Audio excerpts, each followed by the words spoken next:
สบายดีพี่น้องคนลาวคนไทยอยู่ทุกสารทิศทั่วทุกมุมโลกและในประเทศลาวประเทศไทยที่มีหัวใจเดียวกันเพื่อเสรีภาพและประชาธิปไตยพี่น้องยินดีต้อนรับทุกท่าน Welcome to everyone bienvenue à tous et à tous Bonjour Good morning สวัสดีครับสบายดีมื้อนี้ประเด็นของพวกเฮาก็จะมาเว้าเรื่องในต่างประเทศก่อนมาเว้าเรื่องอยู่ในประเทศญี่ปุ่นประเทศญี่ปุ่นเฮ็ดเร็วกันก็เหมือนดังสหรัฐอเมริกาเหมือนดังหลายประเทศกำลังผลิตแต่ญี่ปุ่นประสบผลสำเร็จ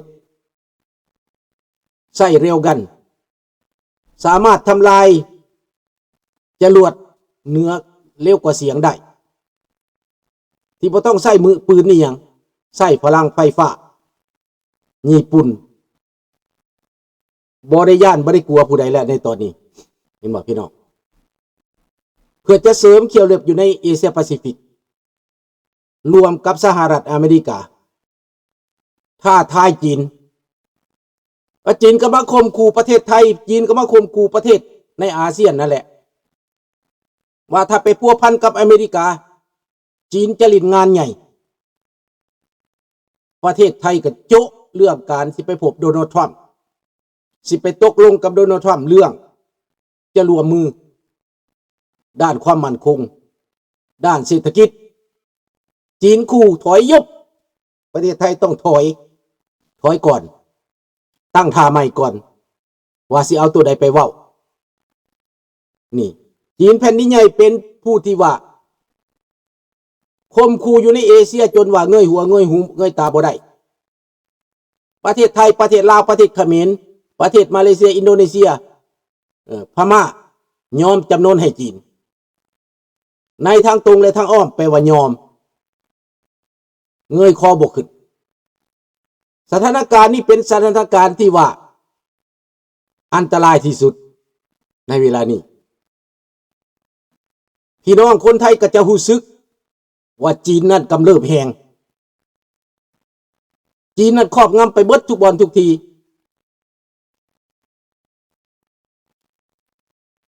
จีนบ่เอาเครื่องบินอเมริกาก็บ่ได้หมายความอเมริกาจะตายแต่ก่อนจีนบ่ซื้อก็ยังมีคนซื้ออเมริกาเขาผลิตขึ้นมาเพื่อใช้ในประเทศของเขาบริษัทอเมริกาขายโบอิ้งบ่ได้เขาก็ขายไปในประเทศของเขาบ่ตายทุกสิ่งทุกอย่างอเมริกาเขาบ่ได้ตายคันสิว่าสัมผลิตกินซื่อๆนี่นะบ่อยากไปใช้จ่ายทั่วโลกบ่อยากไปเคลื่อนไหวหยังเอาแต่ประเทศอเมริกานี่เขาบ่ตายพี่น้องต้องเข้าใจว่าเขาบ่ตายเพราะว่าเขาเป็นประเทศที่หังมีอยู่แล้วอันนี้แหละพี่น้องคิดว่าทุกสิ่งทุกอย่างที่โดนัลด์ทรัมป์กำลังทำอยู่ปัจจุบันนี้แม่นกับจีนแม่นประเสริฐหน้ากับจีนแต่ว่าต้องดึงรัสเซียไว้ต้องทวงเวลาไว้อันนั้นแม่นไม่ยุทธศาสตร์การเมืองเอามาเบิ่งคักๆแล้วมันยุทธศาสตร์การเมืองแต่มันสลับซับซ้อนพี่น้อง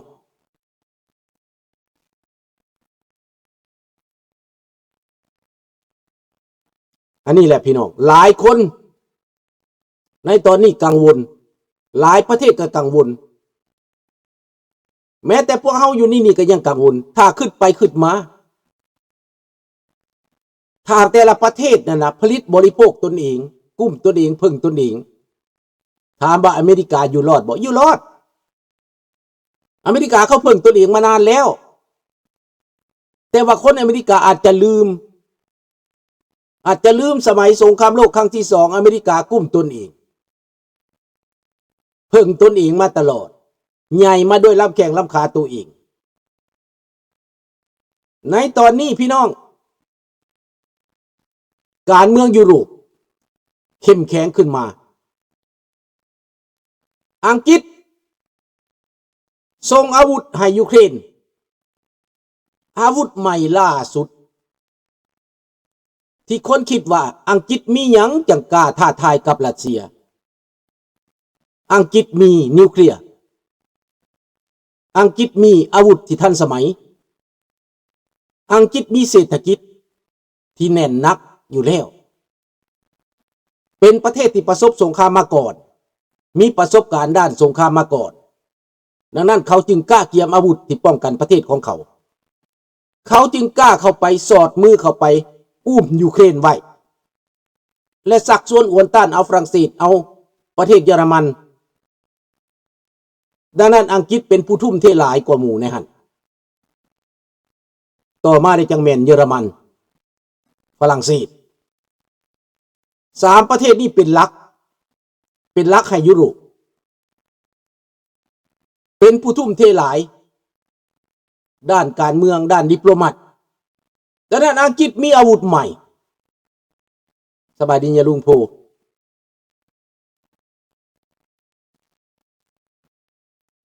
ประเทศอังกฤษมีอาวุธใหม่ส่งไปให้ยูเครนทดลองเบิ่งฟาดขึ้นไปโดรนบินอยู่ท้องฟ้าล่วงลงหมดโดรนที่บังคับด้วยคลื่นวิทยุหมายเขาว่าบ่เป็นท่าเลยนะรัสเซียนะโดรนล่วงลงเป็นฝูงโดรนสอดแนมโดรนน้อยสำหรับผลิตขึ้นมาสำหรับที่ไปถือระเบิดไปนั่นมาตกลงบดปานแมงเมาใส่คลื่นวิทยุอันเดียวนั่นแต่ว่าคลื่นแห้งที่สุดใส่รถบักใหญ่อังกฤษมอบให้ยูเครนหลังจากโดรนร่วงลงแล้วพี่น้องทหารรัสเซียตาบอดบ่เห็นบ่ฮู้จักว่าอยู่ไสศัตรูถูกปิดล้อมก็บ่ฮู้สื่อสารก็บ่ได้สบายดีประยูนสบายดีทอนในเมื่อเป็นเส้นนั้นแล้วทหารรัสเซียถูกจับเป็นซะเลยยอมจำนนอย่างเสียท่าพี่น้องในสนามรบ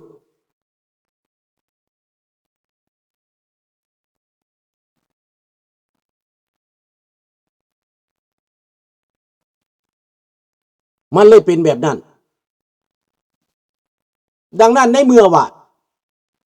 อังกฤษมอบอาวุธนี่ให้เขาห้องว่าอาวุธคลื่นวิทยุแห้งสูงปินขึ้นท้องฟ้าเป็นโดรนตัวใดมากก็ตามที่จะมาทำลายประเทศยูเครนนั้นปินขึ้นไปใส่ฮู้จักว่าพุงโดรนมาแล้วนอกว่าสั่นปินขึ้นใส่ล่วงล้นปางแมงเมามันบังคับตัวเองบ่ได้มันตกแล้วมันกระตาบอดบ่ฮู้จักทางไปคลื่นมันบ่มีแล้วเด้ดับคลื่นว่าซั่นไปสร้างเฮ็ดได้อังกฤษนี่ก็ได้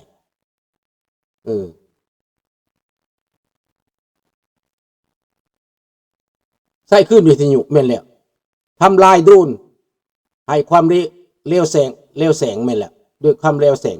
เร็วสูงนี่อังกฤษเป็นอีกประเทศหนึ่งญี่ปุ่นผลิตเร็วกันใส่พลังไฟฟ้าอันนี้ก็ได้อันหนึ่งใส่พลังวิทยุคลื่นวิทยุอันหนึ่งใส่พลังไฟฟ้าญี่ปุ่นเตรียมซอยอเมริกาเตรียมซอยไต้หวันนั่นมีแน่นอนเรียวกันนี่มีแน่นอนไต้หวันนี่ถ้าญี่ปุ่นมีไต้หวันต้องมีเพราะว่าเขาเป็นสายปกป้องกันมานานถ้าไต้หวันบ่ปลอดภัยญี่ปุ่นก็บ่ปลอดภัยแม่นแล้วซิงโนแจมมิงแต่มันบ่แม่นแจมมิงธรรมดาอันที่ว่าเขาใส่ซิงโนแจมมิงกันน่ะมีปืนแบบน้อยๆหั่นน่ะซี่ขึ้นไปแล้วตกลงมาหั่นน่ะมันก็บ่ได้ผลหลายบางแนวมันก็บ่ได้แต่ตัวนี้มันแห้งจนว่าบินเข้ามานี่ตกลงโลดละบ่ได้ไปหยังมันใหญ่พอรถถือไปรถขนไปมันอยู่ในคันรถเคลื่อนที่ได้ทุกบอนทุกทีเริ่มเอามาแล้ว2เครื่อง2หรือ1เครื่องเข้ามาให้ไปทดลองเบิ่งอยู่ในแนวหน้าล่วงลงปานอีหยังทหารรัสเซียจำเป็นถูกปิดล้อมก็บ่ฮู้คลื่นวิทยุตัดเบิด จำเป็นยอมจำนวนเพื่อเอาชีวิตไว้100 กว่าคนรถมอเตอร์ไซค์90 คันแล่นเข้าแนวหน้าเพิ่นสิไปแข่งรถพุ่นแหล้วแง่วแล้วก็แล่นเจือกพุ่นเจือกพี่โชว์อัพตามถนนแปลว่าเป็นมอเตอร์ครอสเป็นรถซิ่งทหารรัสเซียมาซิ่งรถแล้วมันเสียดยังได้รถมอเตอร์ไซค์พี่น้องมอเตอร์ไซค์มอเตอร์ครอสน่ะรถแข่งสนามมันน่ะรถแข่งในภูในป่านั่นน่ะเต้นเข้ามากระบือว่าถือลูกเตรียมการไว้แล้วแปลว่าลาบคาบเบิดถือสไนเปอร์จัดการหัวหน้าก่อนนอกจากนั้นก็ใส่โดรนโทรมนอกจากนั้นใส่ลูกหวานทหารรัสเซียจมมุมเดี๋ยวนี้น่ะรัสเซียมัดท่าเฮ็ดจังไหนบัดนี้ต้องแล่นไปหาเกาหลีเหนือใช่ไต้หวันเขามีอะไรอยู่แล้วแม่นแล่นไปหาเกาหลีเหนือขอเนี่ยลูกปืนเขาห้องว่า M1991 นั่นเป็นล่าสุดของรัสเซียขอ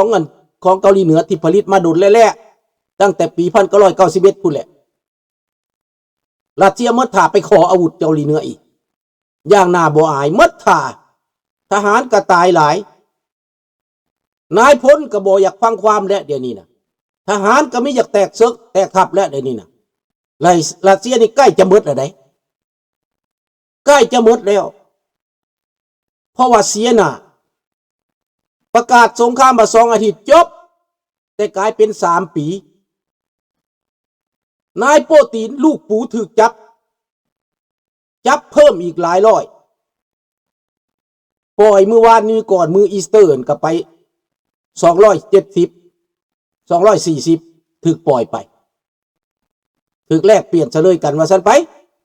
แต่จับได้ใหม่อีกเป็นหลายร้อยรัสเซียเป็นประเทศที่ว่าอันดับ2ของโลกแต่มัดท่าแบบนี้แหละมันจะเอาหน้าไปไว้ใส่โดนัลด์ทรัมป์ว่า2 อาทิตย์จ้องจบเดี๋ยวนี้คงจะได้การสงบศึกแต่จะเป็นไปหรือบอกฟังมาใน2 อาทิตย์สุดท้ายถ้าบ่ได้โดนัลด์ทรัมป์ก็วางมือเรื่องการแก้ไขสันติภาพยูเครนนั้น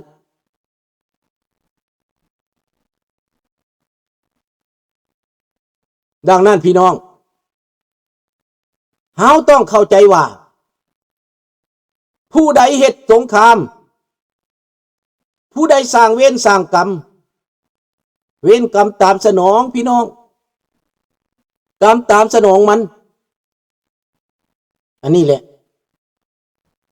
มื้อนี้บ่ได้ร้องฮอดเพลงชาติเนาะ